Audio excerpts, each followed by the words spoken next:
Hello there. I am so excited to have y'all here. I hope you're having a really fantastic week. I am. I am. It has been fantastic. Everybody knows that I fell and busted my capoozle. I'm better. And I am really excited about tonight's show because there's so many different things to go along with these topics. Samuel Chong is a really fascinating person. He's got a wide range of interests, but he is an attorney, a court interpreter, a translator. He is a UFO researcher, and we're going to be talking about how that came along. He has a lifelong interest in the paranormal, UFO, spirituality, and I think this is going to be a really fun interview and a really interesting one as well. So, Dr. Chong, Samuel, welcome. I'm so glad to meet you. My pleasure, and thanks for having me here. Absolutely. You know, I also am interested in the paranormal and spirituality as well as ufology. And I started my research as a paranormal investigator with visiting locations that were ostensibly haunted and learning what was there to interact and that type of thing, and how to not interact with something that I didn't really want to be there. So, first of all, did you grow up in China? Yes, I grew up in China. I was born in 1978, and I was fascinated by the ghost stories in China. People say that people in the rural areas of China communicate and see ghosts, and there are some kind of consequences if they get in touch or get involved with the business of ghosts. So I was fascinated by what ghosts are, and also I was interested in learning more about how everything works the way it works. So this is why I was on a journey to find out as much possible about the paranormal and the unknown. So I was fascinated by the topics of ghosts, the paranormal, the Bermuda Triangle, the UFOs, ETs, ancient civilizations, and so on and so forth. Well, how long have you been lecturing and teaching on these topics? For the last about 8 years or so. When you were investigating and learning about ghosts in China, what kind of hauntings are considered, for lack of a better word, normal there? Well, some people can see ghosts. It's their innate ability or gift. They're able to actually communicate and actually to interact with the ghosts in China, but others cannot see them. So a lot of people in China believe that ghosts are not real. They're pseudoscience, or they're just not scientific enough for them to believe in. But there are also other people who believe in ghosts and can actually do a lot of things that amaze people like me. Because I think people need to have an open mind in China. And in the last few decades, the government imposed on the people a belief system in which everything in the past, when people talk about ghosts, there's superstition. So that's gradually changing as more and more people began to speak openly about what they can see and interact with.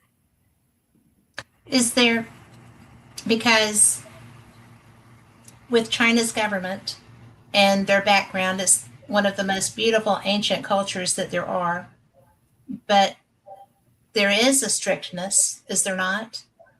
In the belief in following what the government says you must believe? Yes. But fortunately enough, a lot of people don't believe in the government anymore. They know that the government media just promote the propaganda, and they don't read the news anymore. They just believe in the social media and also stories told by their friends and family members. and I think it's applying to more and more countries in the world. Is it safe to do that? It is safe to be in China because there are surveillance cameras everywhere on the streets. There are no thieves in China anymore because they know they're going to be caught, and it's quite safe if you can get there as long as Right. you don't speak against the government. Well, that's one of the things that I was curious about because it's such a it's so strict. Like, don't go against the government. Is there a basing on things that I've read in other communist countries and cultures and things of that nature, is are they open to religion? Period. In China, no, they're not open to religion at all. They just took all the Bibles out of shelves. So in the last few years, people cannot buy the Bibles anymore online. It used to they were used to able to buy the Bibles online from some of the online stores, but not in the last few years. What So about Buddhism? Buddhism, the government has been cracking down Buddhism as well because there's a lot of corruption in Buddhism. One of the most famous monks in China was kind of persecuted by the government because he was allegedly very corrupted, sleeping with a lot of women and getting a lot of money from the people who kind of donated to the temples. So it's really, really interesting time that the government is doing a lot of things to really discourage people to believe in anything religious. Well, it's tough wherever you go sometimes, isn't it? Right. But as we can see, there are a lot of things that the religious organizations did in China that are not really trying to motivate people to be spiritual. There are a lot of corruptions in the religious organizations like Buddhism and Taoism in China. Everything becomes distorted once it goes into China. So it's a different story. Okay. Well, I've never been there, and I love learning about different cultures. So I have friends from China who live here now. I live in a city that has a strong research medical community. So it's there's a lot of people that come here for that. We're very multicultural. And hello, Lori. We are very fortunate because we do get to interact, but I love to travel. And so far, I've been to Scotland and to Belize as far as out of the country and, the Bahamas. So going east, I think would be, well, west for me, but I think it would be so neat. And I love when I get to talk to people from different cultures like you. So, but when you brought up ghosts and interaction with ghosts, I was like, oh, that's very non-China. I mean, it just seems like that would be such a bad thing for them. But when you do go travel, I would strongly encourage you to visit Japan and China and also Yes. Vietnam and compare the three countries. What about Bangkok and Thailand Thailand? is a very nice country too. It's a very Buddhist country. People are very polite and nice. There are a lot of very interesting and delicious tropical foods like mangosteen, and you can try out. My sister loves Thailand, so she's done many Buddhist retreats there. So Yeah, a cool place. lovely Well, country. how did you move into the realm of ufology? As I was very curious about ghosts, reincarnation, near-death experiences, and also the Bermuda Triangle, the pyramid, I was thinking like people on Earth cannot really get to the bottom of everything. What about the ETs, extraterrestrials? If they can come and visit us, they must have advanced technology and knowledge. We can just learn from them. They can explain to us how everything works, what happened to the Bermuda Triangle or the Great Pyramid of Egypt. We can just get a shortcut and to really advance more progressively, technologically, and also spiritually. So that's my innate motivation of getting information from ET contactees.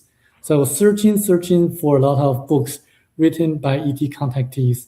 And then that's when I found out that there's one book that can answer everything. That's the Theoba prophecy book that I'm going to be talking about. Yes. Well, how did you find that? Well, as I was searching for books written by ET contactees, I was browsing on Amazon, searching books ET contactees, and then they had a search like recommendation of the book, but at that time it was titled "Abduction to the Ninth Planet." It sounded very interesting to me, but it was selling very expensively, over $100 or so. So I checked the book out from a local library through their Always a good interlibrary thing. loan service. Yes, and I borrowed the book and then I read it, and I couldn't put the book down because it's so interesting and so intriguing and so fascinating. What was, first of all, I understand how you wound up with it, right? But what was the part that first just reeled you right in and you knew this was what was going to be the right way for you? Well, as I was reading the book really, to me, was a science fiction because everything it talks about is just so far out. Talking about the history of mankind, starting from 1.35 million years ago on Earth, and we all came from different planets. That sounded to me like a science fiction. And then Yes. after reading the book until the chapter on who was Christ, it talks about that there is a tomb of Jesus in Shingo Village, Japan, that people can still visit and check out. So I did my research. I searched online immediately and found out that yes, there's a tomb of Jesus in Japan, in Shingo Village, Japan. And the description of that tomb matches the description of the book, Theoba Prophecy. That really shocked me because some people know that Jesus went to India, but not many people know that there's a tomb of Jesus in Japan. And I had never heard that either before that. right. And the author wrote a book back in 1978 after he encountered the ETs. And he published the book in 1993 in Australia, years before internet went to Australia. And he never traveled to Japan. So that's the turning point, making me believe that everything written in the book has to be checked out. Well, I can see that.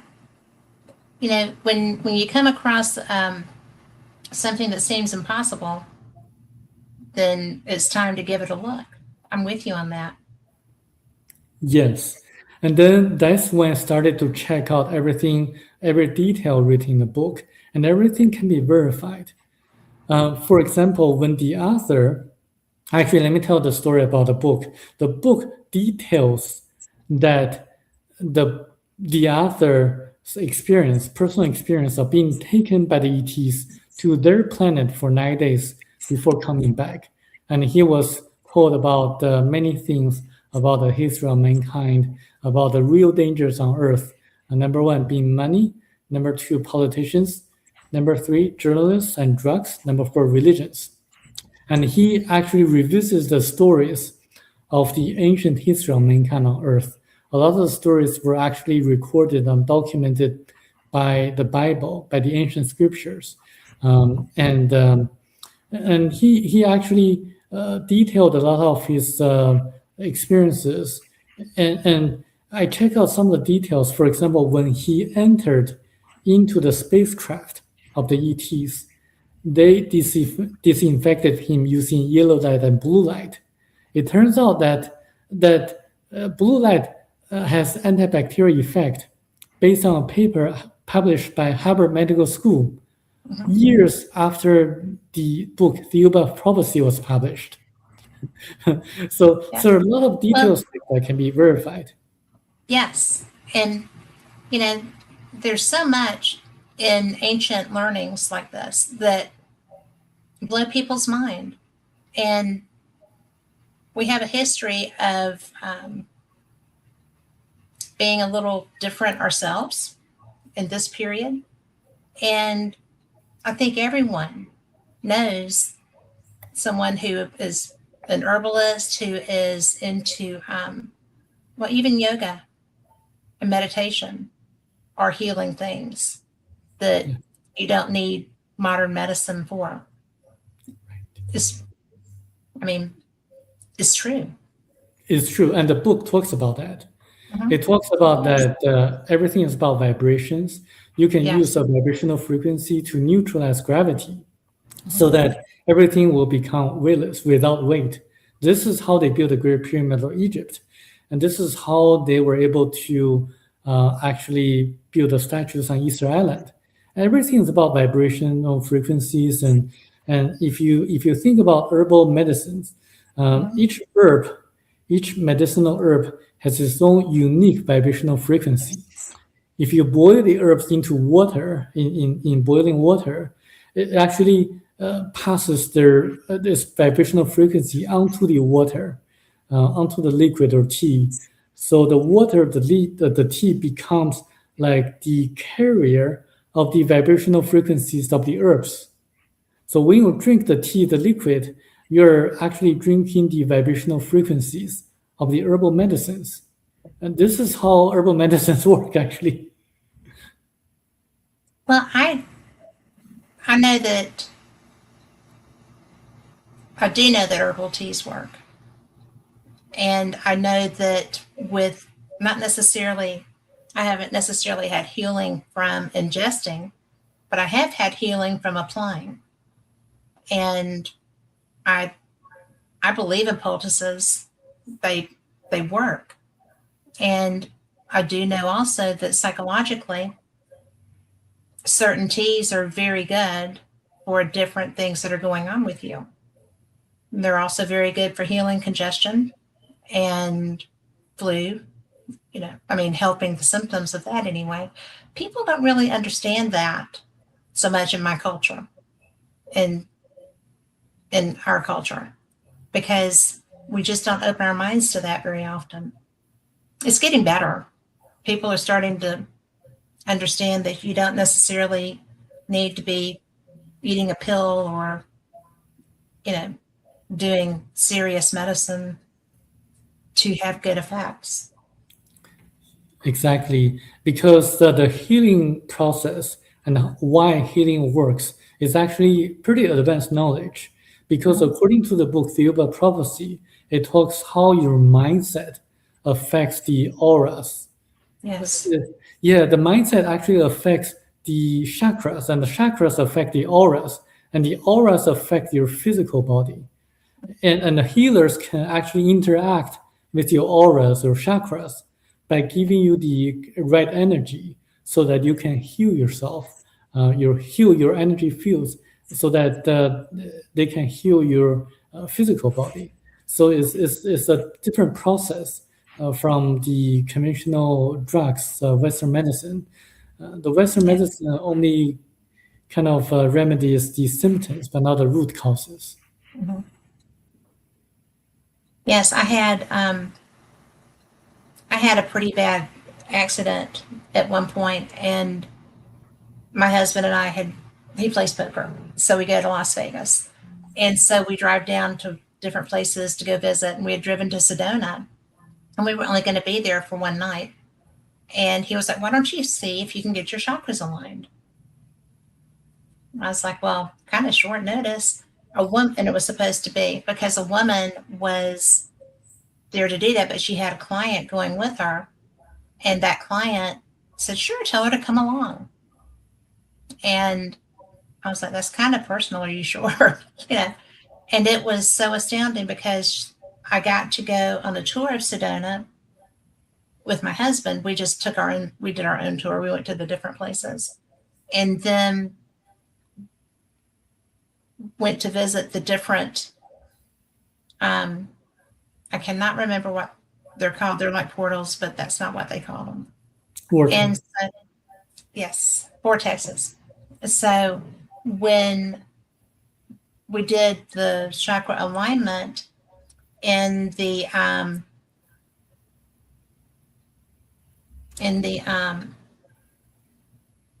well, on one of the vortexes, and when we left, it was so different. It was very, very different. My emotional side was so much better. My physical side started to improve. And if I hadn't been a believer prior to that, I would have been when I left. And it was just really something that is ancient.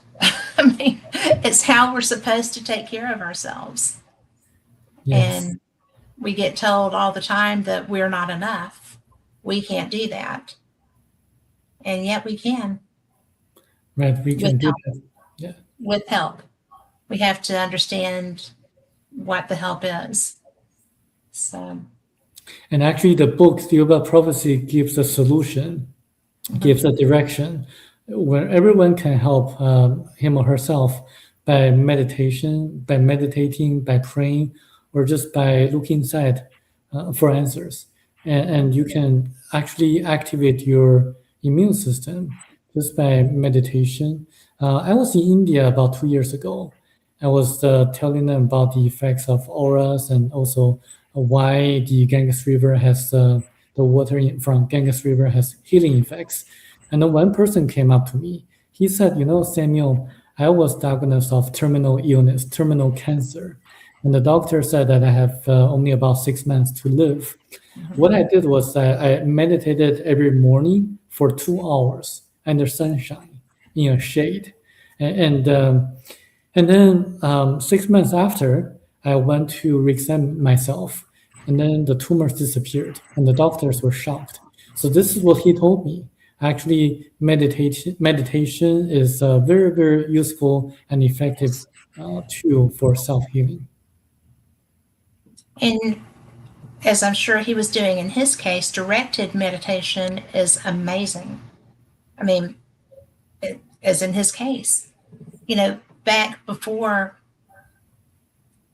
my dad used to be an administrator for Comprehensive Cancer Center.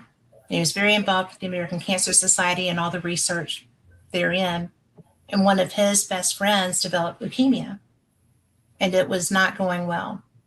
And like your friend, you start looking for alternatives to what the doctors are telling you, because back then, I mean, we're talking the 80s, mid 70s, 80s, and it was not easy to be a cancer patient at that time. It still isn't. I'm not downgrading that. But the treatments were very rough. They were very primitive, I felt like. And people would get more sick, really, from the treatments than they were already from the disease if it hadn't progressed, far. And so when they got to where they needed to find another way, that was generally the way they went. Because even if you weren't healing your body, you were healing your spirit. And they felt like they were getting something. And then as they grew in that practice, they started realizing, well, this is bizarre, but very amazing. And I'm going to trust this process. Do you think that trusting, because the Thibodeau is it's fairly specific on what you need to do, isn't it? Yeah, if we are talking about the meditation practice, then it's actually pretty simple to do. Is you can just relax your mind and relax your muscles and Yes. breathe slower than normal and try to empty your mind. And that's actually the process. This is the gist of meditation. And I think everyone can do it very easily. Or alternatively, if someone is religious, especially a religious Christian, then can just pray. But praying there's a technique. You should go into a place in which it's very quiet, and you can the same thing what the Catholic priest did in the past. Just meditate with all your mind power, with all your heart, and there's a way to pray as well, which is to be thankful of everything was given to you, and then to really use your subconscious mind to hope for something that will come better. And if something that you're hoping for um, helps with your spiritual development, then you'll become real. You'll manifest. But if Right. you're praying for like winning the lottery, then there's a discernment. If it Yeah. helps you with your spiritual development, it'll come true. If it doesn't, then it will not come true. So that's the magic of praying. You know, they're very similar. And, a lot of people look at those two things as being different to the point of not being able to have conversations with people that don't believe as you do. And I've never seen the sense in that. I mean, we're all citizens of this world and we all have to live on this planet together, ostensibly, right? Until Yeah. something different changes. And we have to be able to have discourse and to understand that, like this, that's so similar. It doesn't rule, you're not ruling anything out because they are such similar practices. It's a beautiful thing, I think. Yes. And knowledge is power. Once people have the knowledge, they can really act on their own and take the initiative. A lot of people have been actually waiting for the government or for the media or for the authoritative figures to do certain things. They need to realize that they have the power, the people have the power, and the government serves the purpose, the wishes of the people. Then if we make the initiative, if we act, then we are going to change everything. We should not wait for others to make the lead. Yeah. I just think that I don't know. I just think everybody should, and I'm not a Pollyanna. I'm really not a Pollyanna. Maybe a little. But I think that sometimes you see such growth and moving toward that, toward being like unified in some practices. And then other times it's like, nobody's getting along anymore. What is wrong with our energy here? And about the only thing I have figured out is that I can change my energy, but I can't really change anybody else's. So I work on me. Sometimes that works really well. Well, Sometimes not so much. yeah. Well, everything's connected. I think if we help each other and act together, then we're going to change gradually more and more people towards the harmonious nature of our society overall. And the issues with conflicts here and also in the world are a little bit more complicated than most people think. And it goes back to the four real dangers on Earth. Number one is money. If you look at the wars in the world, everything revolves around money. The military industrial complex, the military defense contractors, they need to have wars in order to have more money for their shareholders. So this is why a lot of the wars are actually created. So I think if you look at history, you're going to see that the people don't really want wars at all. It's the small group of people who want to profit from the wars created the conflicts in the world. Either it's religious conflicts or otherwise. Yeah. Well, And actually, the book is the solution. What we yes, need it to do in is. order to make it more peaceful. Well, it really is. And yeah, I think I told you that I don't even remember how long ago it was that I had a guest on who was also very interested and lived by this book. And I was like, really? And that wasn't even what the show was about. I mean, you know. So he was like, "You've got to read this." And I was like, "Well, okay. Got to's always get my attention, you know." But then I'm sorry, but when I saw you and your bio for the conference, I was like, because I've seen you on interviews before, but I had not really had a chance to get involved with this because still raising children, still doing, you know, things. And I just never got all the way through it. And so, but it is life changing. Just the bit that I did get through was just so neat. And I'm interested in your lecture because I think that there's going to be some people that are changed during that lecture.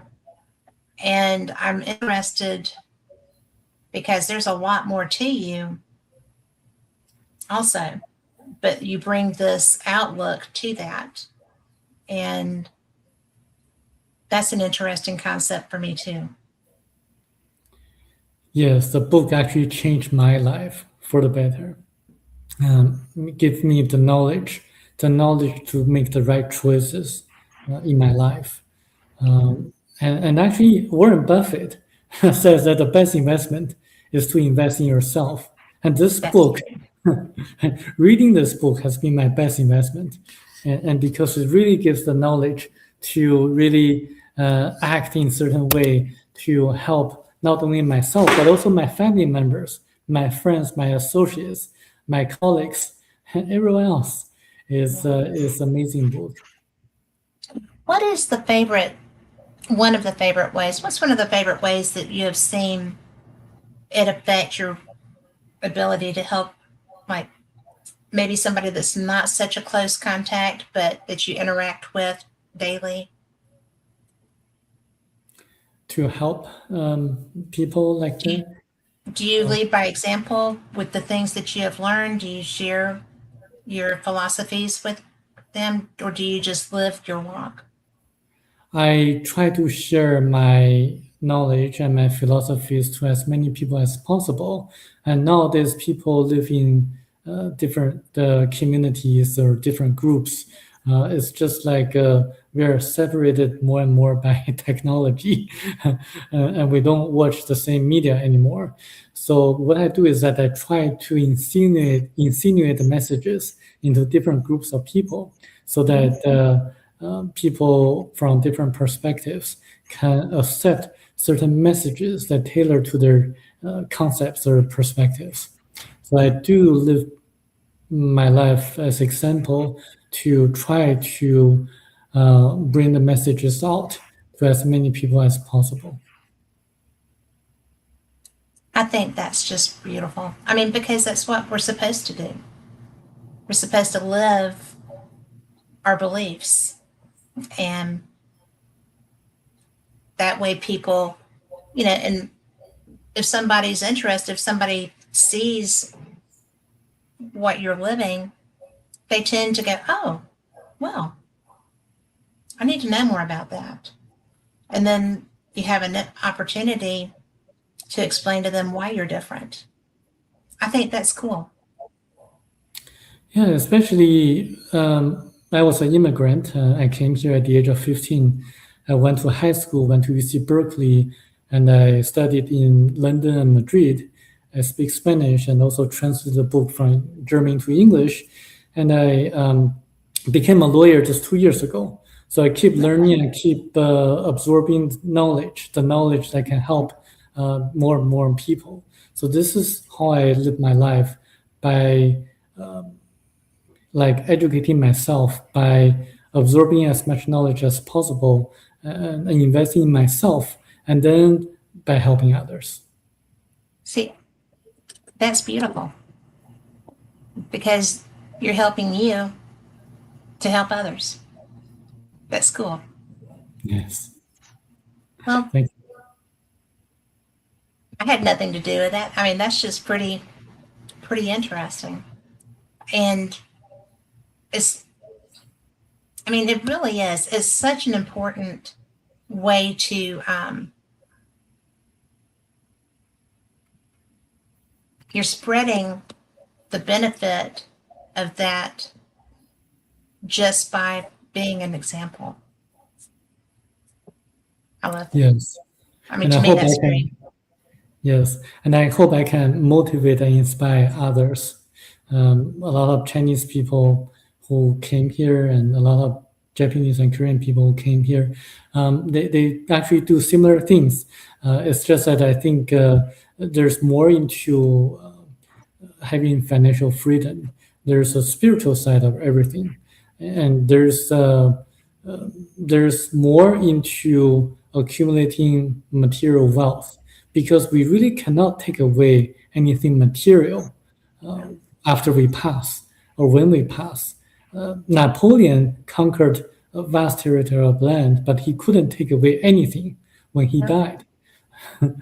So what we can take away is the spiritual knowledge and spiritual lessons through our interactions with others in daily life. And what a much better way to be spending your time if you're going to be sitting somewhere contemplating what you lived than to have been a positive in somebody's life or in the life of people that you love, or just, my dad told me that I was much too big of a Pollyanna to survive in this world. Do you know what that means? It's No. too much, way too, it's basically naive and expecting everything to go well just because, that's how you're living, and to expect people to be like me and to try to, you know, I trusted too much. I expected too much. I believed in people without cause. That was his take on that. And I was like, well, I have found that people will live up to what you expect of them in large part. And they will reflect back to you what you're putting out in large part. There's always an exception, always an exception. But it's really, it's really important, I think, to do that. And Mm. that was before I had heard about the book. So I started out that way and got in trouble with my dad. So there's that. It was funny. But a lot of the stuff, out of curiosity, and because y'all would have moved in the same circles to a degree, did you know Eric von Däniken? Yes, I know his Did work. you have the opportunity to have conversations with him?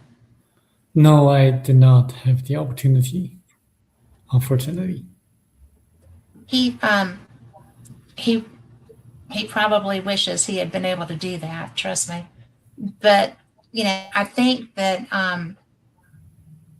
because a lot of what is in the book, he saw. He saw before people were traveling really comfortably traveling. But he saw, he was in the base of the Great Pyramid.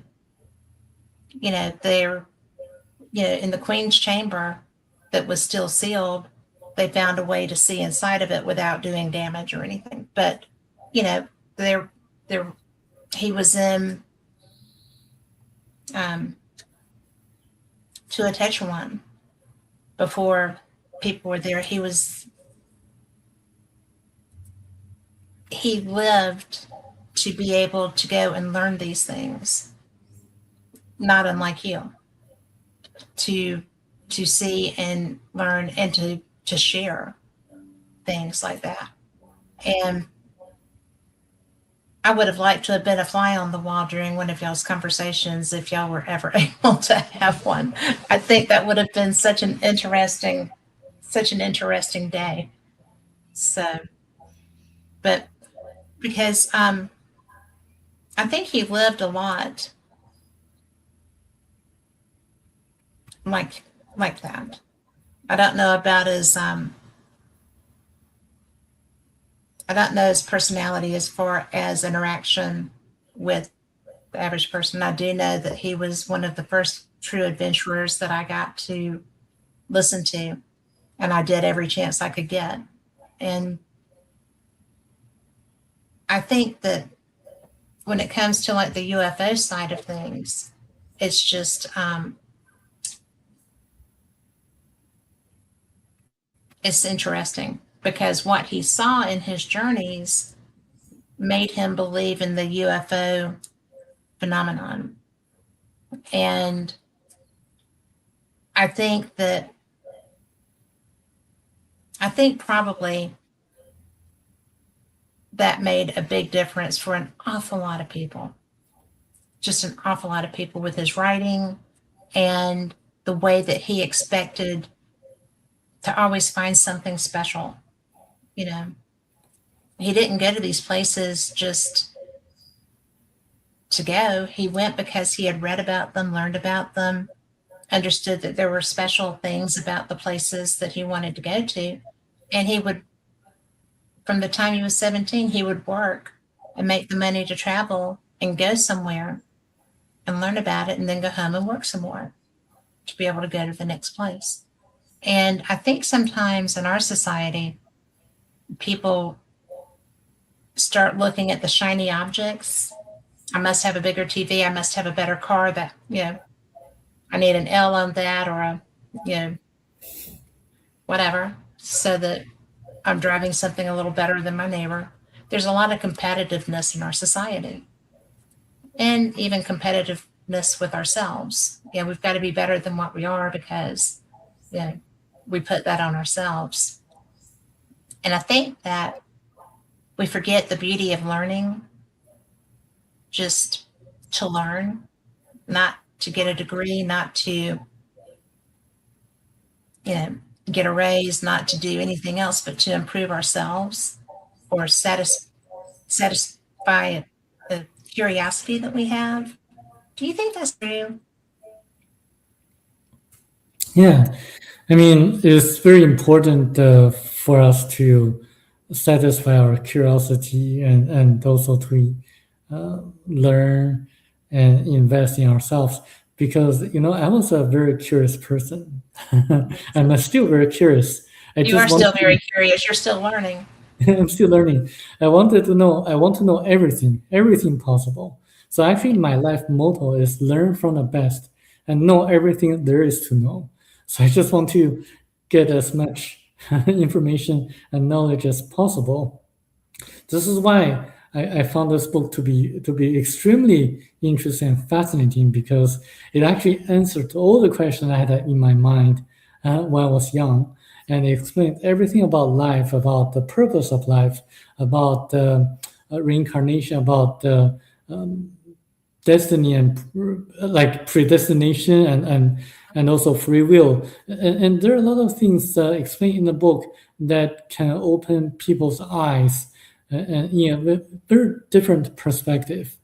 So I just cannot put more encouragement into my mind into reading this book because it's even though it only has about 170 pages or so, it's a very thick book, meaning that it's very dense. It's very dense in the sense that it has a lot of information about our ancient past, about how we can elevate ourselves, how we can have financial freedom, how we can improve our health, how we can improve our relationship with our family members, with our loved ones. So it has all the solutions that one can think of or one needs. So this is a very unique book. Well,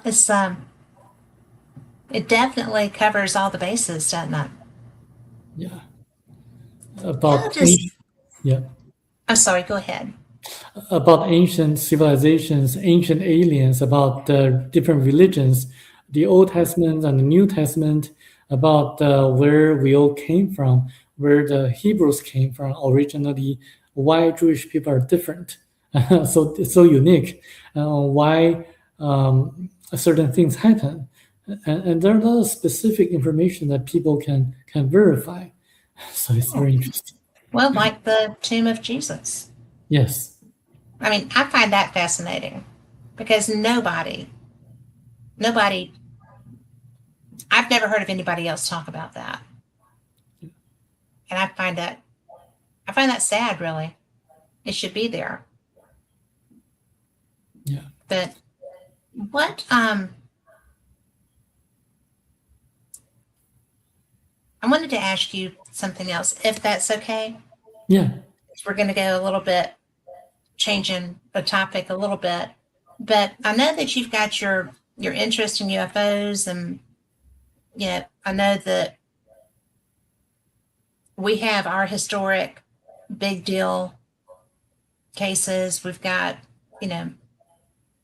like UFOs over the White House back in the day. We've got, Roswell. We've got, oh my gosh, we've got so many. But what are some of the cases that caught your eye, like cases in China, and what's the Chinese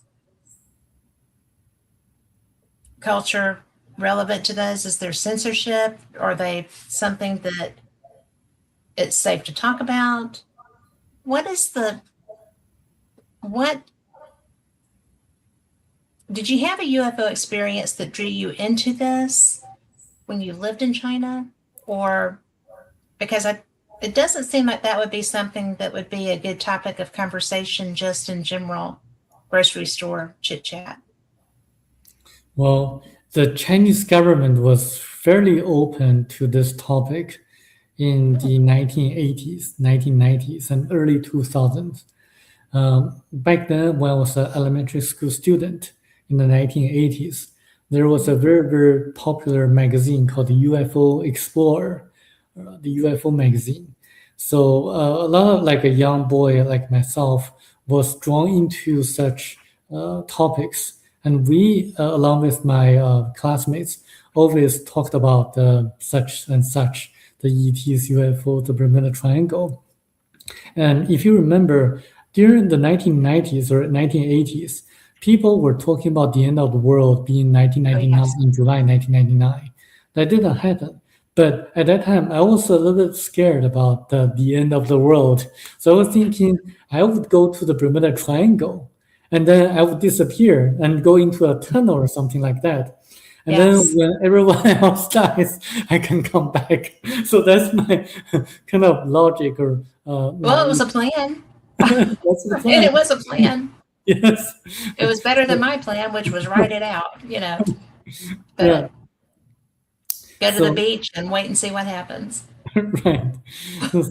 So we were talking about how to save ourselves during the end of the world. And so we were kind of discussing whether the ETs and UFOs could save us at the end. So at that time, people were really open in talking about such topics. So that's where my interest came from. But then in the 2000s, there was the kind of a religious movement called the Falun Gong that the government was very scared of. So that's why they cracked down on all religious organizations and issues related to the paranormal, because the Falun Gong was talking about using the inner energy to heal yourself. And they had a specific form of practice that can really make someone to accumulate more energy. And it's actually been quite effective for a lot of people. But the government was cracking down on them because they had a mass protest in front of Tiananmen Square. And so that's when everything stopped, and the media stopped talking about that. But before that happened, in the 1990s, there were several UFO cases that were reported by the official media of China, the government media. One of the most well-known was the Phoenix Mountain incident that occurred in the late 1990s. A farmer in the northeastern part of China had an encounter with the ET, and they had several conversations, and the ETs, one of the ETs impregnated actually took his sperm and then got pregnant. And then he was told that a baby was going to be born on their planet, which is a satellite of Jupiter. And they showed him a holographic image of Earth, telling him that if you don't pay attention to the environment, we're going to destroy ourselves. They showed him where the natural resources were located in the holographic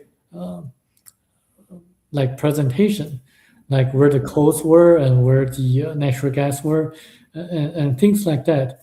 So that's one of the interesting phenomena reported by the official media of China. Really? Yeah. Okay.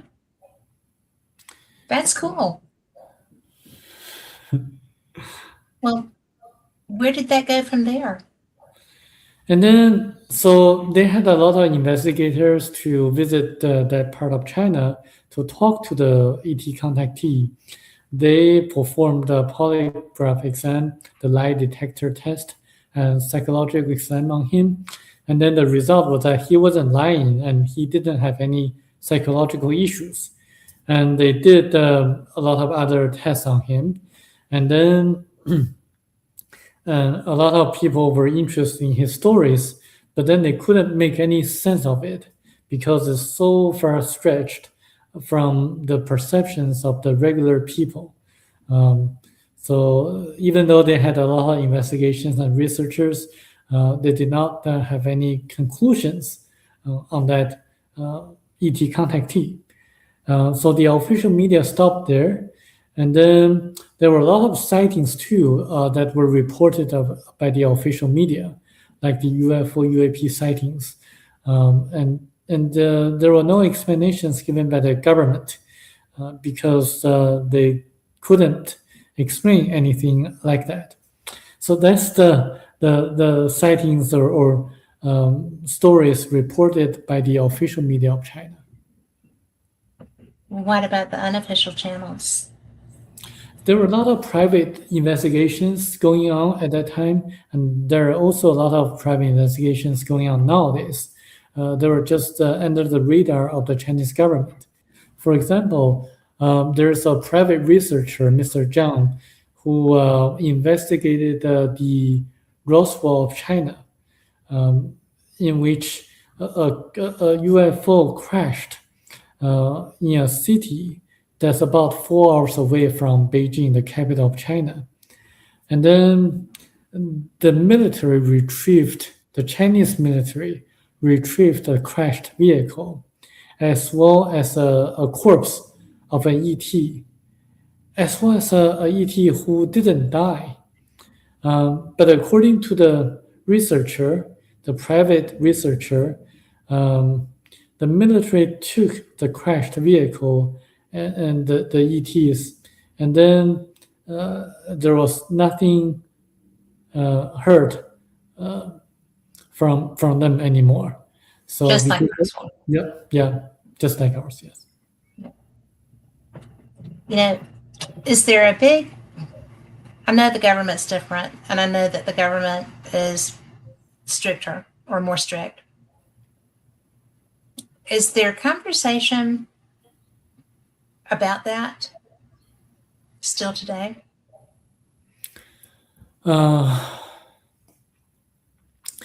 In the 1990s or 2000s, people were mostly interested in earning a lot of money, making more money and more money.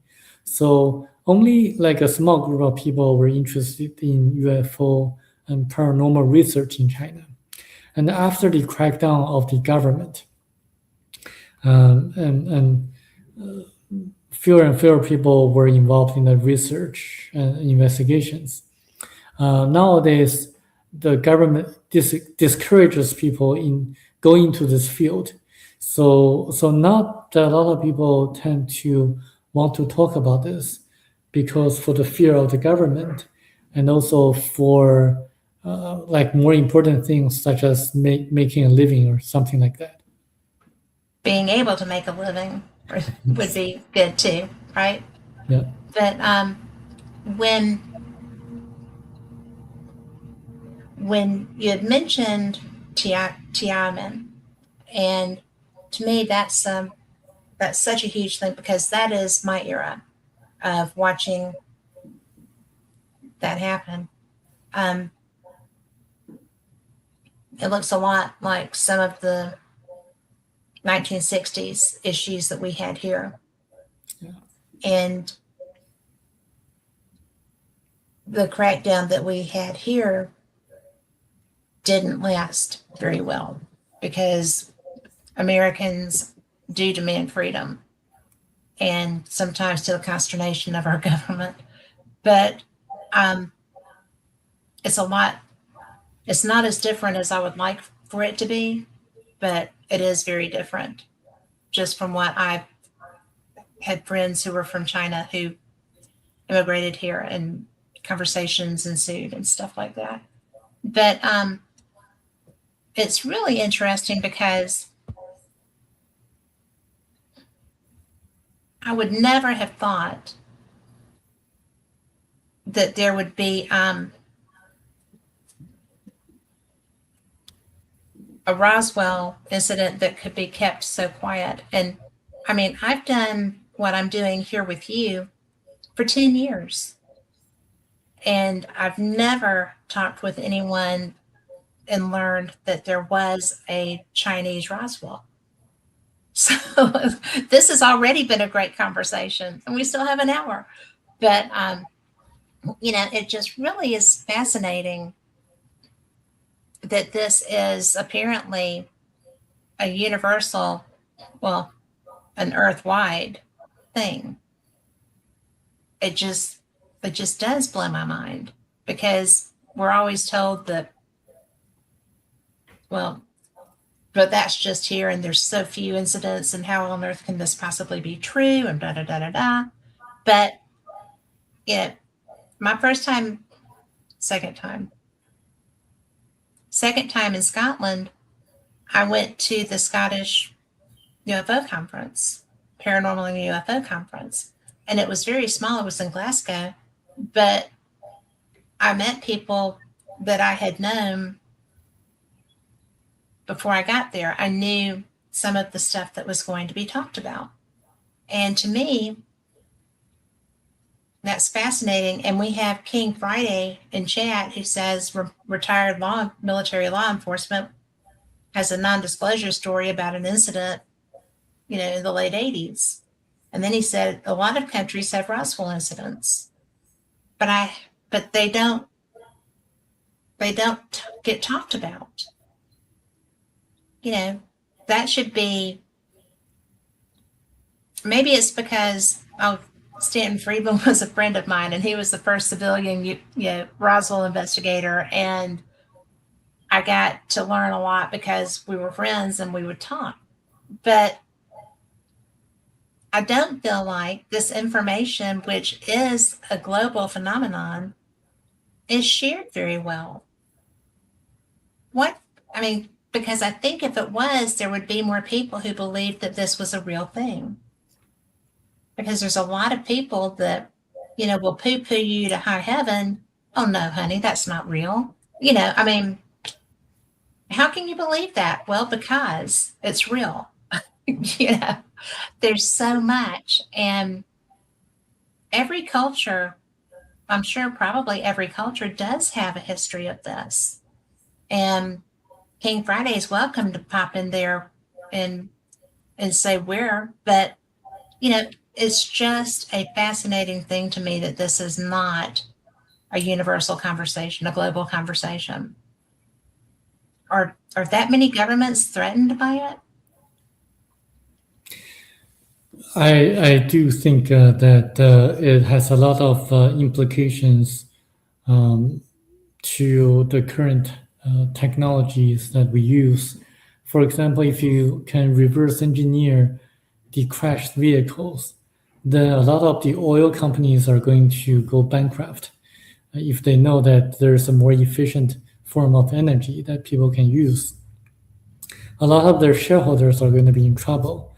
And a lot of the governments are going to be in trouble because they depend and rely on the tax revenues from the sales of gasolines or oils.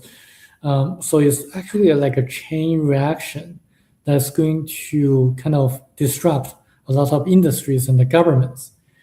So this is the reason why a lot of the governments are not disclosing this, mostly for financial and military implications. So I think, however, there's a good news is that um, the book Theory of Prophecy is very popular in China Yes. as a science fiction, not as a nonfiction, as a science fiction. So Yes. people gradually are learning about the possibility of the existence and contacts by the ETs from ancient times. And so I think this is like a starting point. People read it as a science fiction, and then some of them realize that, oh, wait a second, everything, every detail in the book can be checked out, can be verified. This must be something real. So they are gradually waking up. And I think China is leading the US on this point because they actually are learning from the ETs who are more advanced than the ETs that were on the crashed UFO vehicles in Roswell. Well, ostensibly, only one of them survived. So, Yeah. I mean, in the sense that there are different kinds of ETs. The ETs whose vehicles crashed are not that advanced because their spacecraft crashed. right. But the Chinese people are learning from the ETs whose spacecraft never crashed and will never crash. So they're learning actually more from the more advanced ETs, the ETs mentioned in the book Theory of Prophecy. Even though the book is published as a science fiction, a lot of people are reading it because not many books of this kind are published in China. So it actually feels like a vacuum. Like people just love this book. It's a bestseller in China, even Yeah. among the official media. That's bizarre. Yeah. Cool, but bizarre. Because when you try to talk about it with people here, they're just like, the what? Okay. But well, people will be talking about it now. But I'm so excited. Um, and to King Friday in our chat room, I did not mean to try to sound like I was putting you on the spot. I apologize. I did not know that you were still under your non-disclosure. So sorry about that. But he says that our jump in technology alone in a short time is a telltale sign, and that has been true since we started actually taking off, I think. And it's really interesting to me because I just we keep advancing so quickly. We haven't taken quite the jump that we took in the 60s. That was huge. And there's been like computer technology, medical things, and things of that nature that I think are as a result of research on what we've gotten. But it just seems like people are so unaware of the fact that we didn't make all of this stuff. This is not something that we are known to do.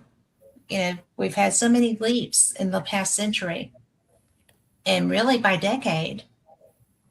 And you mentioned Y2K, going through Y2K. That was actually very frightening for so many people. It was a end times kind of a feeling. And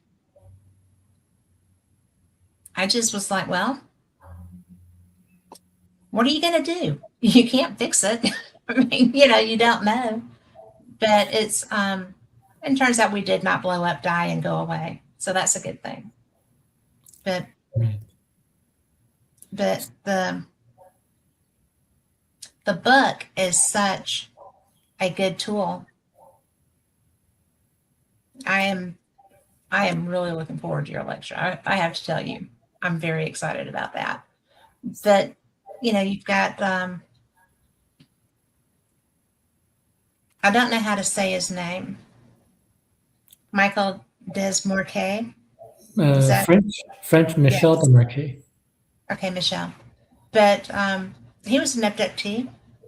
Yes, he was an abductee in 1987. I don't know that name. Can you tell me about him? Well, he was a landscaper in Cairns, Queensland, Australia. So one day he woke up suddenly in the middle of the night and he walked outside of his house and he was lifted up to the middle of the air where he saw a beautiful, gigantic ET being, 10 foot tall, telling him that they were going to have a journey together to their planet for 9 days. And then he was brought into their spacecraft, which is a spherical shape aircraft or spacecraft. They began their journey. They stopped at the planet and saw nuclear holocaust, aftermath of nuclear holocaust. And then they reached their destination, which is a very beautiful planet, just like a paradise. Everything is so perfect, surrounded by a golden mist. So he calls the planet the Golden Planet. The people there are really compassionate, friendly, and loving people. And the gravity on the planet is smaller, lighter on Earth. So he had to be careful when moving around. Also, the planet has a lot of colors and lights. So he had to wear like a facial mask, like sunglasses, to filter out the strong lights and colors. And then he was told about the history of Earth, where we all came from. We all came from different planets. We did not evolve from apes at all. And we had several great resets in the history of mankind on Earth. That means we all have had very successful ancient civilizations, which built the Great Pyramid of Egypt and the statues on Easter Island, as well as some of the statues in Latin America and also parts of Asia, in which we still have trouble building those, even using modern technology. So he was told about how they visited Earth from time to time, and why certain groups of people in ancient times saw them as gods or goddesses, like people in India. So when you see like people in India, they have pictures of gods or multiple gods and goddesses appearing like angels and appearing like non-gender-like. Yes. So the people from Cuba, that planet, are hermaphrodites, meaning that they have both male and female sexual organs.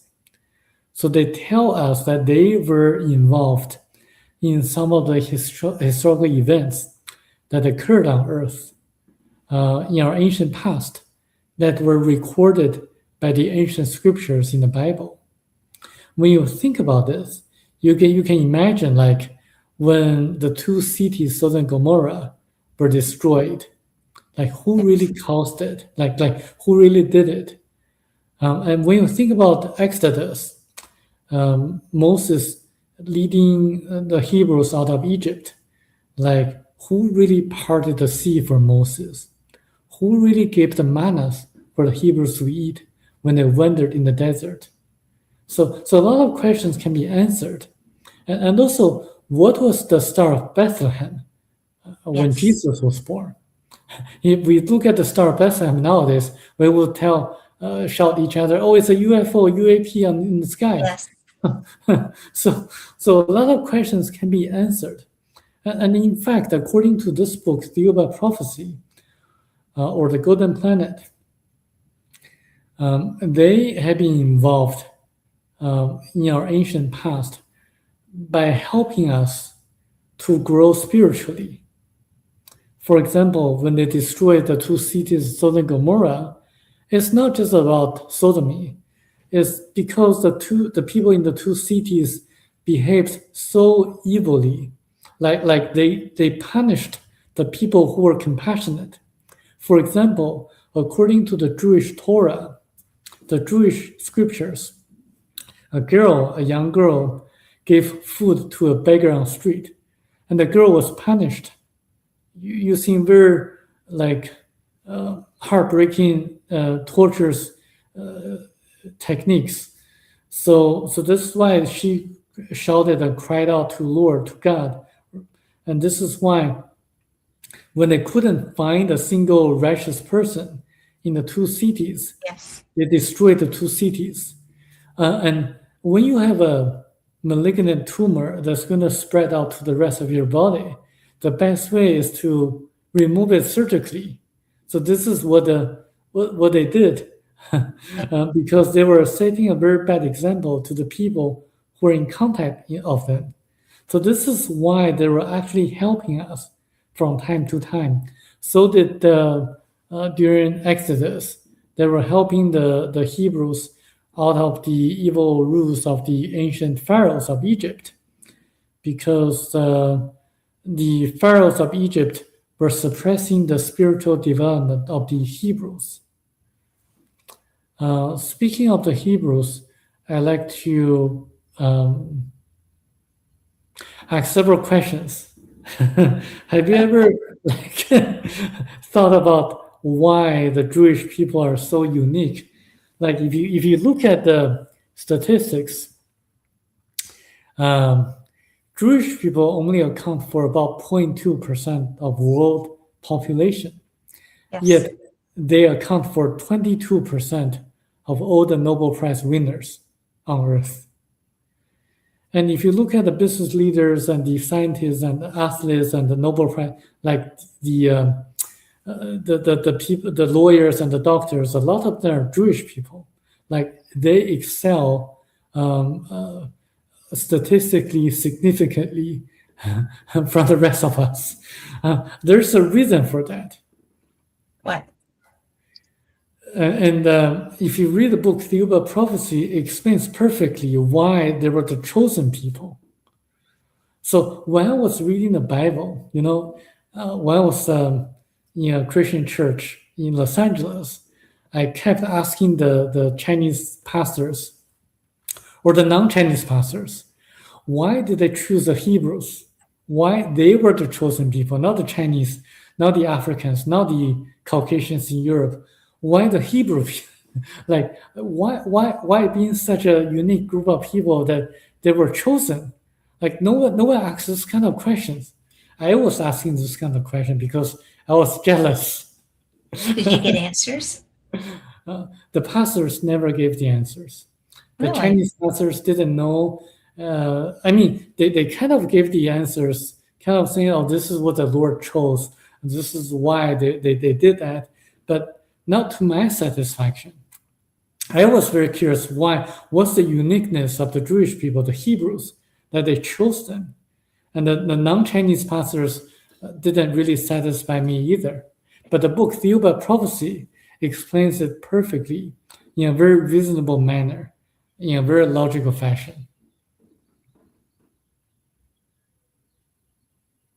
How logical is it? Extremely logical. It turns out that we all came from different planets originally. The Chinese, the yellows, the blacks, the Caucasians, the ancestors of the Polynesians and the Hebrews, all came from different people, different planets. But there are, according to the book The Uber Prophecy, there are different categories of planets in the universe. Okay. Earth is a category 1 planet, the most basic or the low category, the lowest category. And the Chinese, the yellows, the blacks, the Caucasians, and the ancestors of the Polynesians all came from category 1 planet originally. But the Hebrews did not. They came here from a category 3 planet by accident. So they were having a lot of issues with the people, the nomads in the Middle East. So they crashed in a place in southern Russia, and some Hebrews survived, and they migrated to the south, to where the Middle East is. And because of the weather, they crashed in the wintertime, and it's very cold. I would have migrated too. Yes, so they moved south. So they survived by eating honey and the local food, but they had a lot of difficult time with the local people, the nomads, the people who envied about the Jewish women, the Hebrew women. So they wanted the locals in the Middle East wanted to rape the the Hebrew women. So this is why they had to defend themselves, having their like high technology. They had a weapon just like a laser. So they killed the people who were trying to rape their women. So they had conflicts with the locals from the very beginning. So they had a very unique culture and language, and they did not mix with the locals and the rest of the people on Earth. So this is why, if you look at the Orthodox Jews, they still are a very pure race. They did not intermarry with others. So the book explains like the from the very beginning, like what really happened and why the Jewish people were kind of persecuted by throughout history, because they were actually kind of came here by accident. You would think that would have settled down somewhat after all this time, that there would have been some assimilation between the cultures. Well, not But really. it's an ongoing, I mean, this has been so many generations thing. So it makes as much sense as anything else I've heard for why there is that animosity. I've never understood that myself. Michel Desmarquet, the author, asked the Cubans if the Cubans are so technologically and spiritually evolved and advanced, why didn't they just take the Hebrews back to their original planet, where they came from? And the answer he was given was that they thought that the Hebrews were going to intermarry with other groups of people, so that they would become more and more like the rest of us. But they kind of didn't expect that the Jewish people kept their race pure. So they really didn't intermarry with the rest of the people on Earth. So this is why there's so much they're having so much animosity against Jewish people. Well, I'm not sure what I think about that. I'm going to have to ponder that. Okay. But, it really is, and it is traditional hatred. I mean, it's like so deep that it's just not even negotiable. Yeah. And we saw that when all those young people and other innocents were taken from on October 7th. It's just one of those things that there is no, that's the most logical reason I've heard for this hatred. Yeah. I mean, truly, because I've never understood it. I don't, like I said, my dad used to tell me not to be such a Pollyanna, but I don't understand hatred of that level. And I'm glad I don't. I don't think I would want to. But it's just so seriously wrong, the stuff that goes on with that, because it's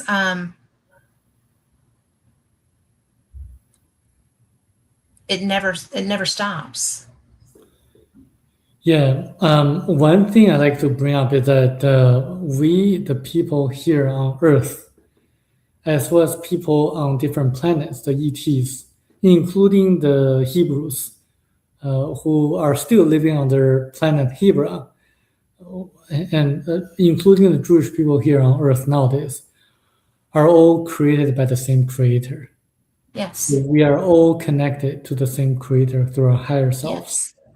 So this is why we should really love one another, just follow the teachings of Christ, Yes. because we all came from the same Spirit, the same Creator, the same God. And I actually wrote an article about the uniqueness of Jewish people that I sent you on private chat.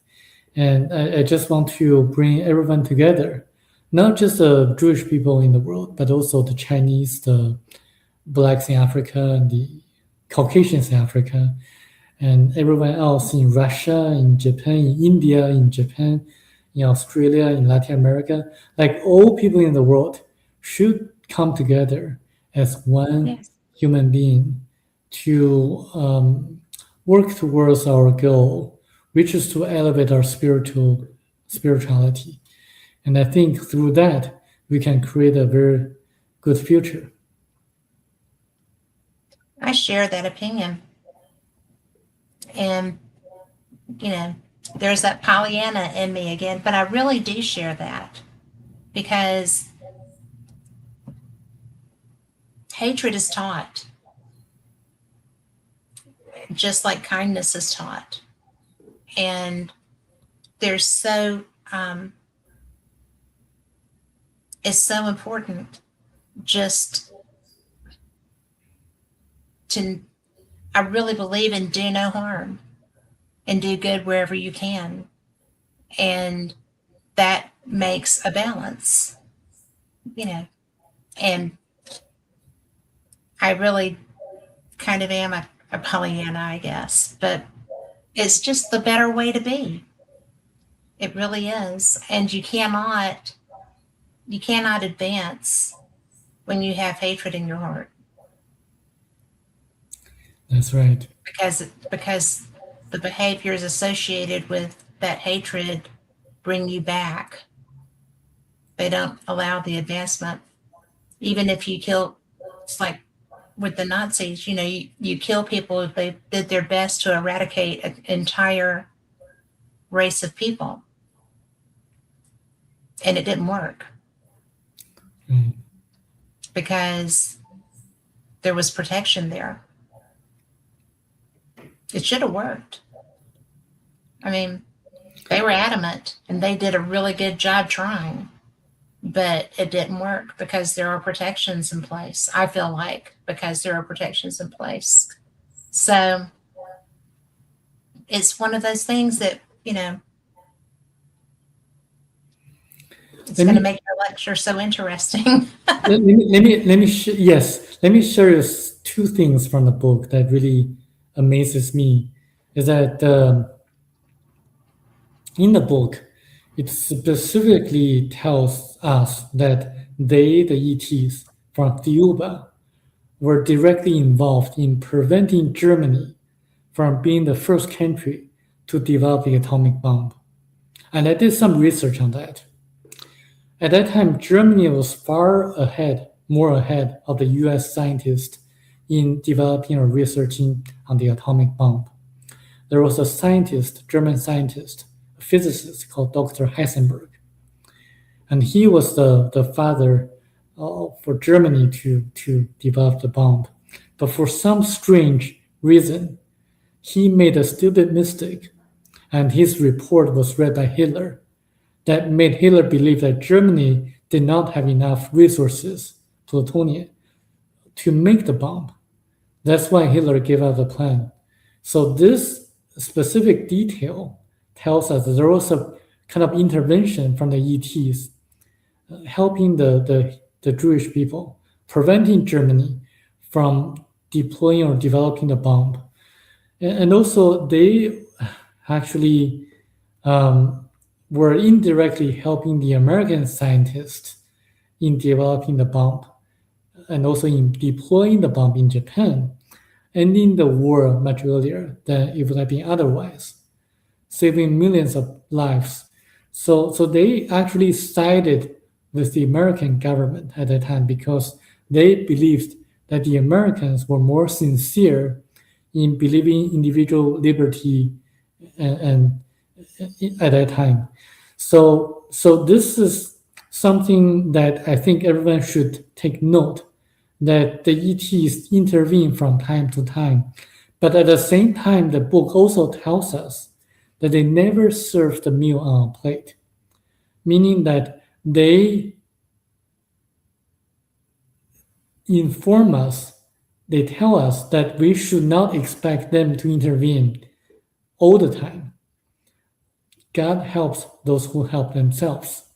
So if you're smart, and if you are trying to teach your child to solve a mathematical problem, you just wouldn't give him the answer directly. You would tell your son, like, this is the way you should explore in solving this problem. And then he would do his own research and try to solve the problem himself so that he can learn. Similarly, the ETs just give us general concepts and principles, telling us we should develop our spirituality so that we can learn from our mistakes. We should not expect the ETs to help us all the time. So this is why we have a lot of challenges we have to solve ourselves. Well, we've had tests that we failed epically, right? So there's that. But I really think you're probably going to laugh at this, but I feel like we had an opportunity for our governments to come clean on ETs, and that was Orson Welles' War of the Worlds show, because it was all about that. They're here. There's this. People were jumping out of buildings. People died. I mean, obviously, our society was not ready for that kind of information at that point. And of course, they made it the most horrible scenario, too. But I really felt like that was a trial balloon for, would people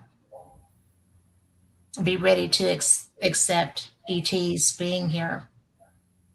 And in no shape, form, or fashion were they ready to have that conversation. And that's, I think, is why our government has been terrified for us to have that knowledge ever since. I think that hell itself would freeze over before they would acknowledge that there are ETs here. I think they're going to have to be forced to do that. And it's not a bad thing that they're here. Right. I mean, and I think they walk amongst us. Yeah, they do. They do.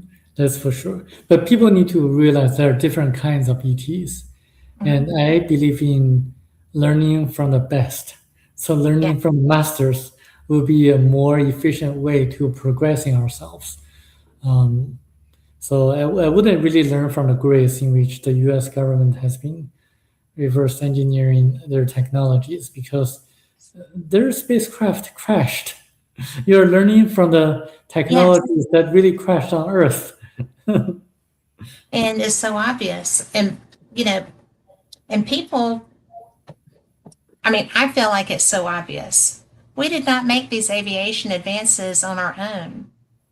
I mean, we did not. It's just amazing. And you had talked about the rocket scientists and nuclear physicists and people after the world wars. And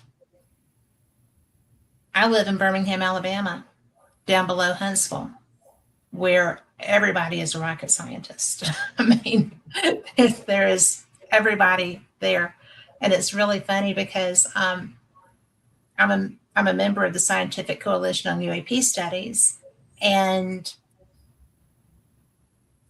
I am the least educated person in that group. I mean, it's just so crazy because they're all geniuses. They're like you. They have a degree in everything, and they are just,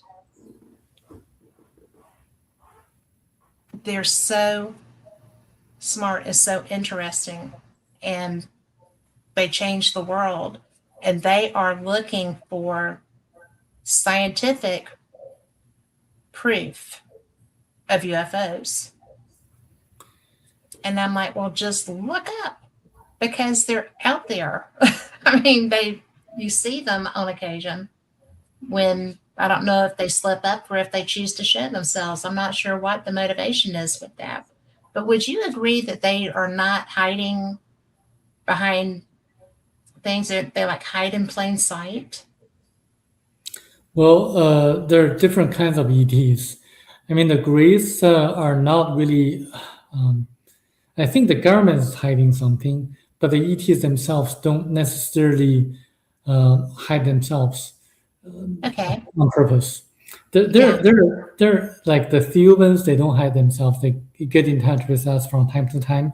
If you read the Book of Enoch, you're going to see that they actually took Enoch away, the Book of Enoch, um, and and and I think people who still don't believe in the UFOs or UAPs, they should, especially in Alabama, they should search Tim Taylor. I don't know if you know him, but he's a great guy, and Yeah. he knows a lot. Yeah. So will you say his name again? Tim Taylor. Oh, yes. Yes. I tell you, Travis Taylor. Travis Taylor is another person. I mean, Travis Taylor is but Tim Taylor is another kind of NASA person, NASA scientist who was documented in the book American Cosmic, and that book actually reveals a lot of the incidents in which will enlighten a lot of people, non-believers. Well, I will have to get you to give me the information on that so that I can read it and become more educated on that. And my lighting changed. Yes, I'm okay. Nothing exploded. But I am always amazed, really, by the things that I didn't know. And so far, I am loving our conversation. So thank you so much. But I know that you're going to be talking about, oops, wrong button. I know that you're going to be talking about a lot of different things when you're at the Ozark Mountain UFO conference. And I'm just so excited that I'm going to get to meet you and get to hear your lecture. But, we've actually covered a good many of your topics, but I wanted to hear more, if that's okay. But I wanted to hear more about your pyramid ideas, because, like I said, I heard Eric talk about that. Eric McDonough talk about his experience in the pyramids so much. And what are some of the topics relevant to the pyramids that you're going to be covering in your discussion? According to the ETs, the pyramid is actually an energy center that captures cosmic and terrestrial energies, so that the ancient pharaohs actually used the pyramid to communicate with people on different planets, and also to make rain, because they actually can project energy from the top of the pyramid into space. And it was actually built by a very wise person called Thoth in 17,000 years ago. And he was actually from Atlantis. And he had the knowledge to use anti-gravitational technologies and ultrasonic web resistance, so that he was able to cut the huge stones in a very precise manner. And that's actually the same technology that they used to build the statues on Easter Island. So that was the knowledge that was lost after the disappearance of Atlantis, and also after the sunken of the continent of Lemuria about 14,500 years ago. So we had very flourishing, technologically advanced ancient civilizations on Lemuria, which was in the Pacific Ocean, and also Atlantis in the Atlantic Ocean. And that's where pyramid came from, actually how it was built. Okay. Well, what do you think about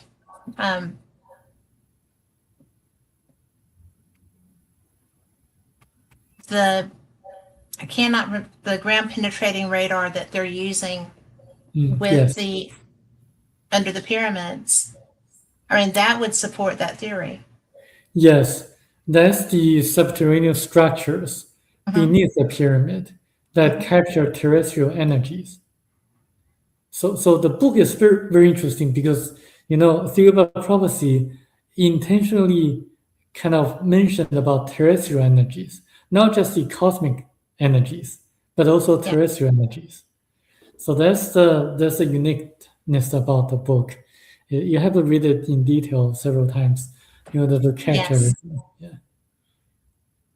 Well, I just think that's so cool, because when you were describing that, and I'm sitting there thinking, I probably got this glazed look on my face for a minute, because I'm thinking about the imaging that I'm seeing from this radar, right?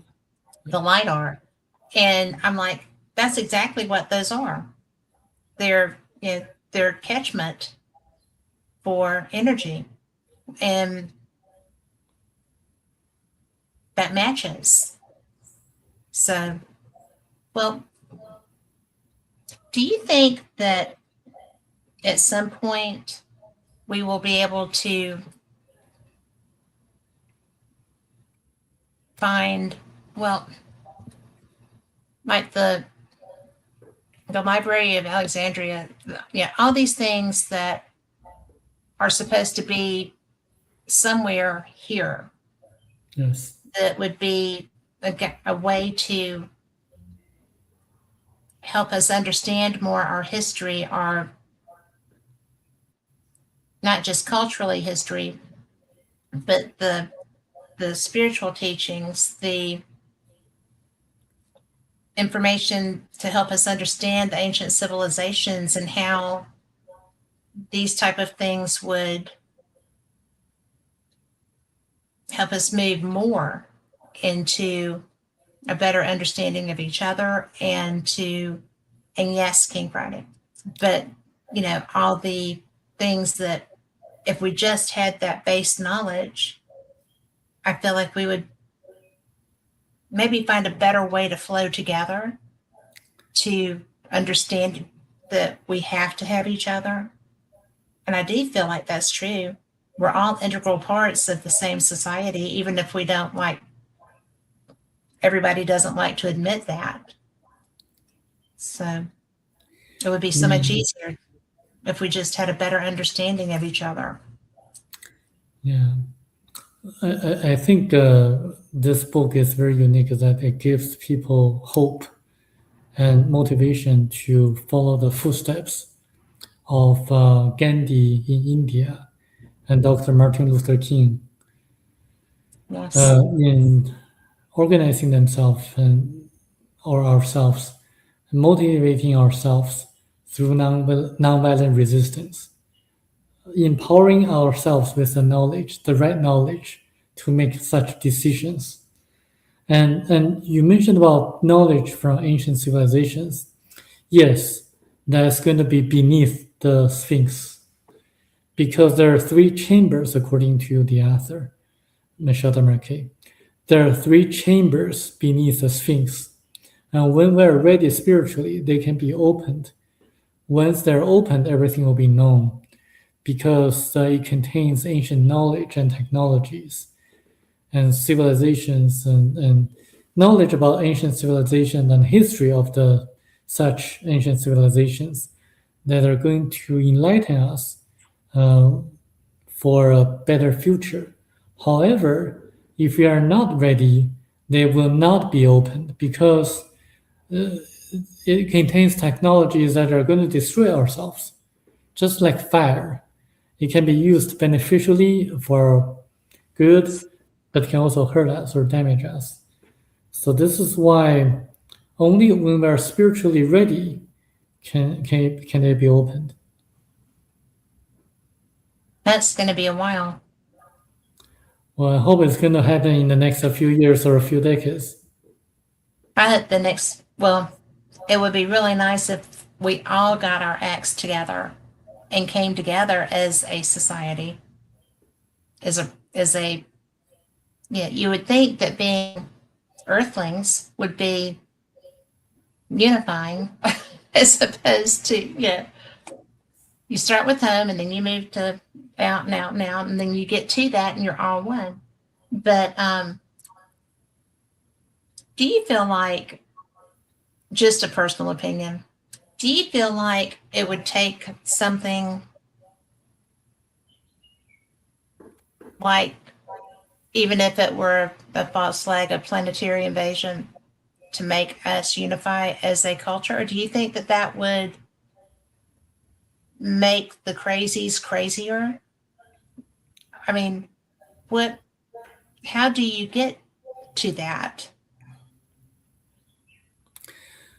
I think if there were going to be a false flag operation pretending that there's going to be a alien invasion, I think it's going to get crazier and crazier because as that group who started this false flag operation is going to benefit to exert more control on the people.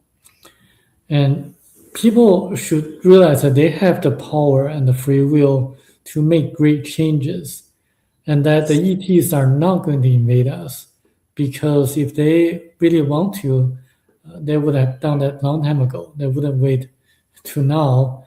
And I think if you really look at the landing on the moon, a lot of people wonder why we have not been back to the moon, even though in the last 50 years or so, the technology is more advanced and the cost is lower. But why we haven't been to the moon? There's always this talk getting more funding from the government, but when we have a certain date set, it's going to be postponed. It's going to be delayed into a date in the future. Kept delaying. There's a reason for that because we're being warned off from the moon. We are not ready to really explore the solar system to land on a different planet because the ETs believe that we're going to contaminate the planet that we're going to land on. So the ETs told the astronauts, don't come again. So this is why we have not been back to the moon in the last 50 years or so. And we are not going to, despite what we have rovers on Mars. We're sending them to, where is it, Venus that we're sending them to? I mean, we're actually looking at other planets. We haven't even been to the back of the moon. I mean, the people. Because, and I'm sorry, I have a lot of friends that do all these ancient alien things, and they're like, well, there's structures on the back of the moon, and there's this and there's that, and and then you talk to the people that think that the moon is hollow and that it rang like a bell when they drop some. I mean, there's stuff everywhere. But I agree. And we got a comment that said, I think we do go to the moon. It's not public information. But I agree. We were probably told adamantly, no, or we would be there. I mean, they were talking about building housing and all these other things that they were going to have people off planet and stuff. And that has not been that long ago. So I think it was definitely turned into a no-go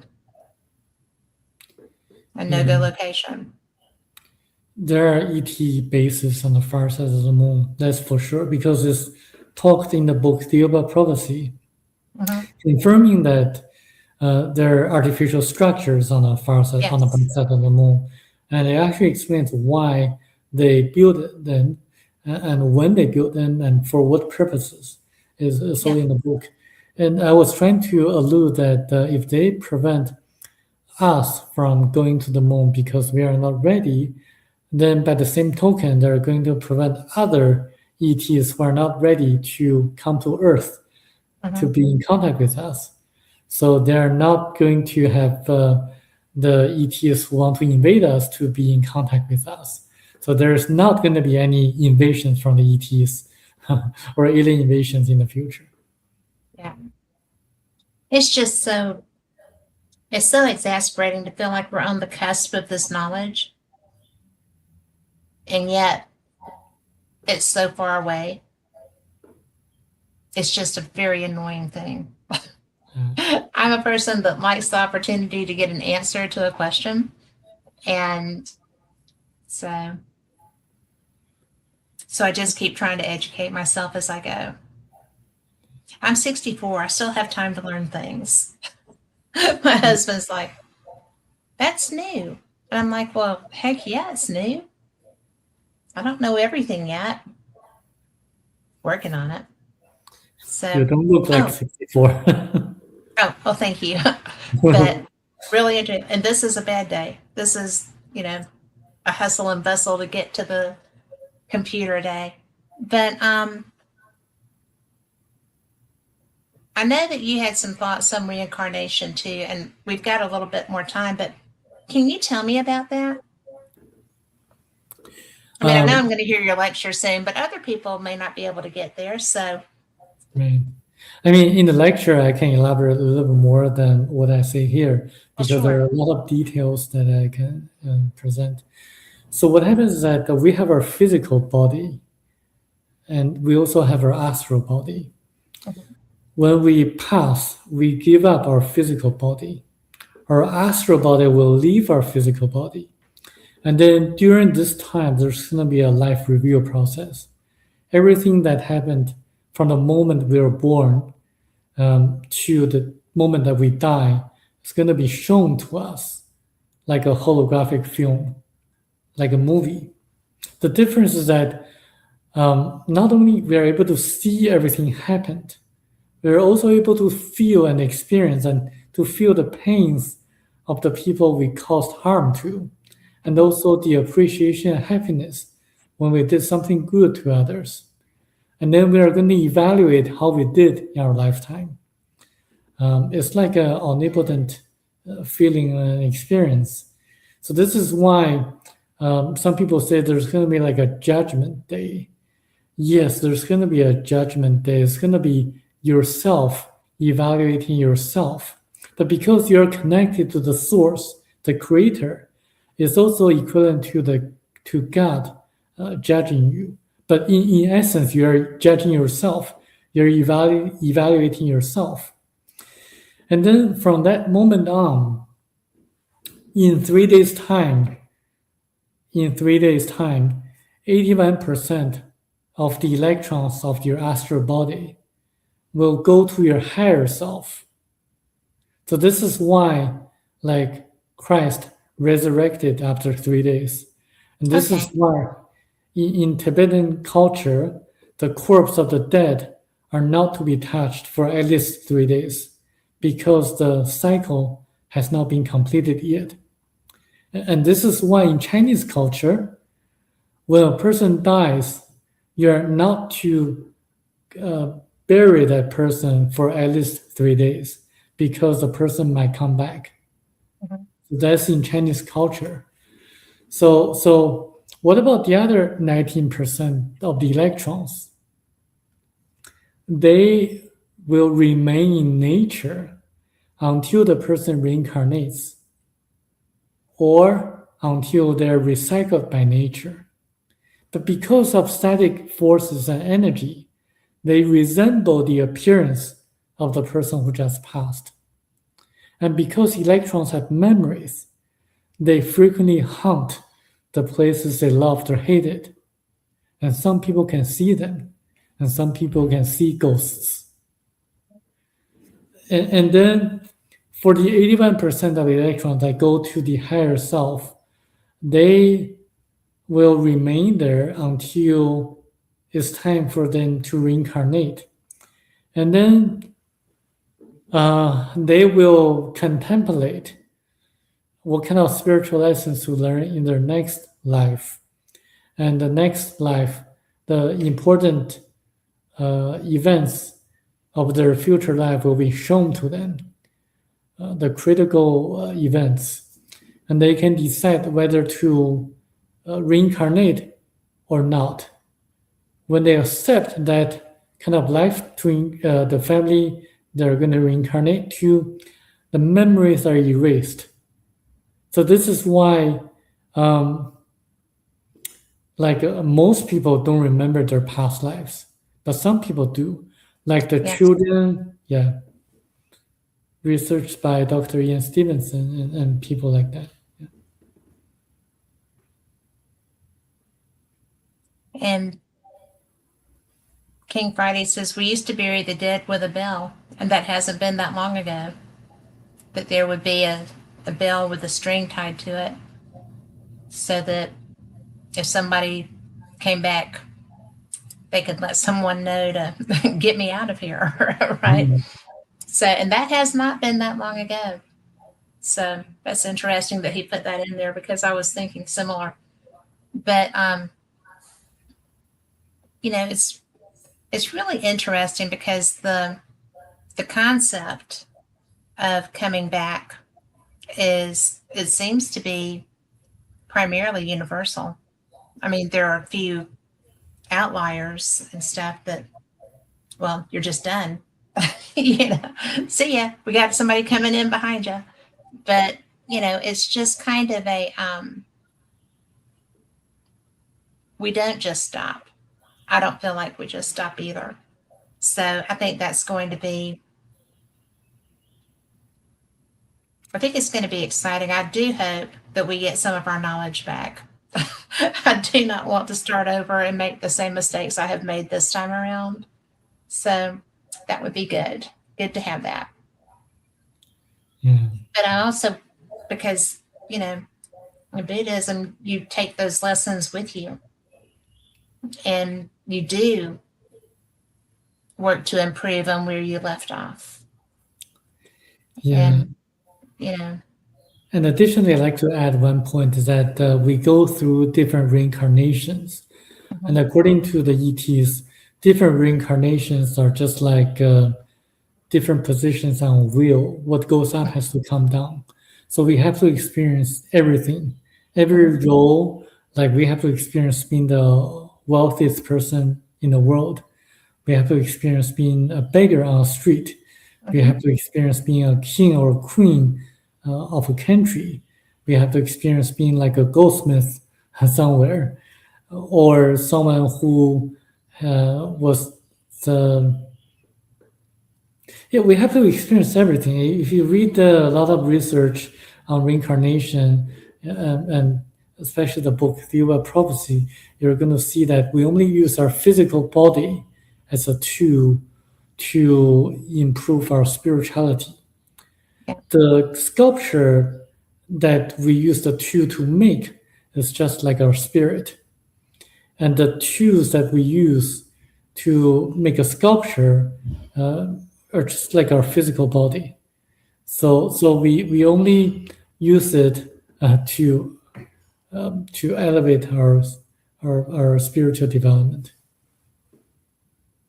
As we should. Yeah. So, we should be doing that while we're here too. And sometimes we forget that. I mean, it's kind of what our job is. I think, hey, Tom McNicholas. We have Tom McNicholas in the chat room, and he agrees with you totally, by the way. But I am just enjoying you so much. So thank you. And you're, I'm going to give people your website so that they can get in touch with you. But it is https://.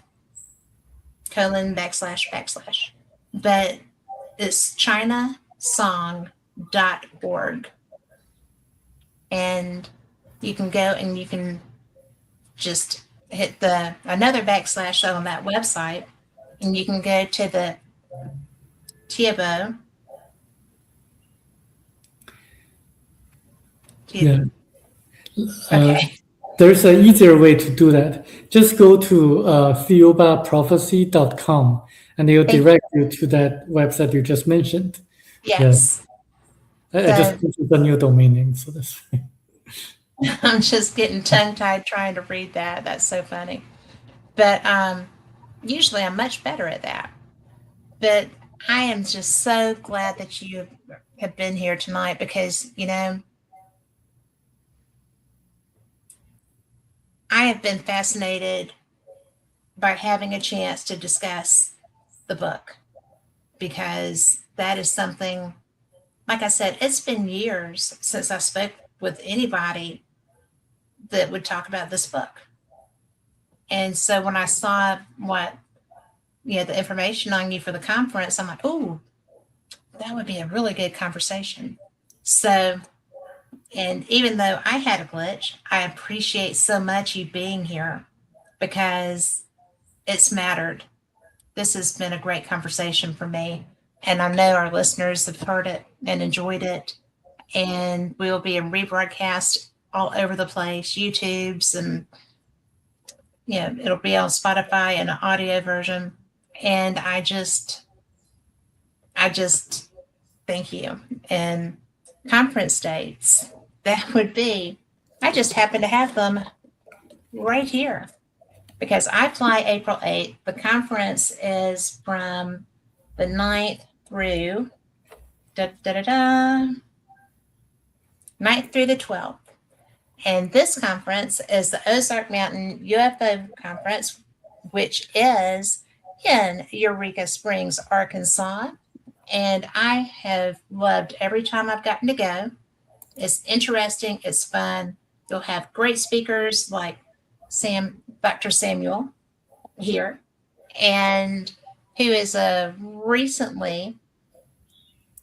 member of the bar, hence the Esquire there with his name. So if you can get there, this is the most personal, the most up close, most fun conference that I get to go to. And I was at the very first Alien Con. That was fun. I've been to some since, Contact in the Desert, UFO Congress. I mean, there's all kinds of conferences out there. They're all special and they're all great. And everyone brings something new.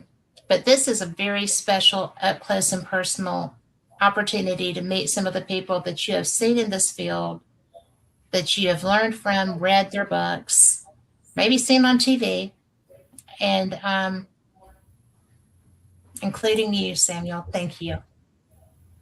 Thank you. So everyone, have a great week. I will see you Wednesday night for yes. I was like, wait, I'm traveling, but I'm not. I'll see you Wednesday night for Paranormal Experience with Kat Hobson. That'll be fun. And I will see you, if you get a chance, in Eureka Springs, Arkansas. So come on down and be blessed. Thank you again. And have a great week, everybody.